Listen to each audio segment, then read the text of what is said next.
Hello, and welcome to your mindfulness break.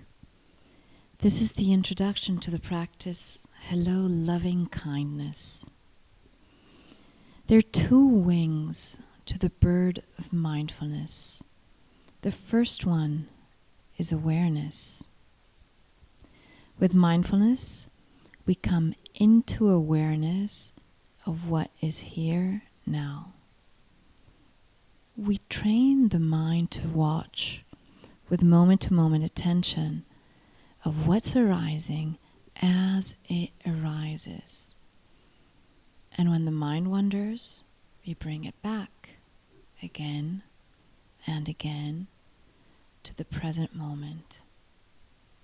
This is how we create the mindfulness muscle of awareness, practicing, coming back to the here and now. The second wing of mindfulness is loving kindness. We need to understand that as human beings, most of us come with a very strong inner critic. This is a built-in feature embedded in us from our childhood, from the primal basic need to be loved, to please, to belong, to fit in.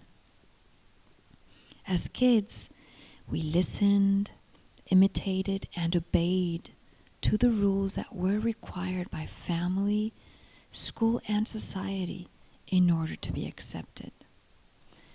And as adults, judging, labeling has already become an automatic reflex, constantly separating good from bad, acceptable from what's not, etc., etc. When we start practicing mindfulness, we come into a completely new relationship with ourselves. We place ourselves in the position of the observer to witness the unfolding, never-ending states of our three bodies: physical, mental, emotional. Before, we were oblivious to the whole phenomenon going on inside of us. But now, we see the pink elephant in the room and we hear it loud and clear. We've opened the door to consciousness. For some, it'll be just a peek. For many, a window. And for others, a huge door. Still, we cannot unsee what we now see. So it's goodbye numbing, goodbye sweeping thoughts or emotions under the rug. Becoming fully aware of who we truly are, not who we'd like to be or who we're trying not to be. Coming into consciousness, the end of delusion. And as much as it's fantastic, it also comes with a big warning sign. Well, for starters, we might not like the picture we're seeing.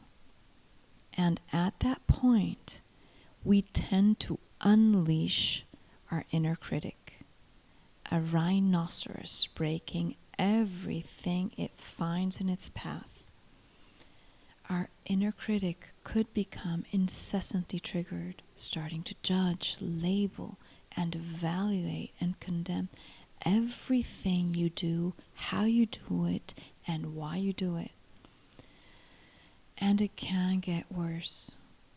Full-blown judgment will spark a whole spectrum of other emotions. Guilt, perfectionism, having a bad conscience, remorse, shame, sorrow, confusion. Just to name a few. We need to remember that it is absolutely unfair whatever we did in the past with our present knowledge.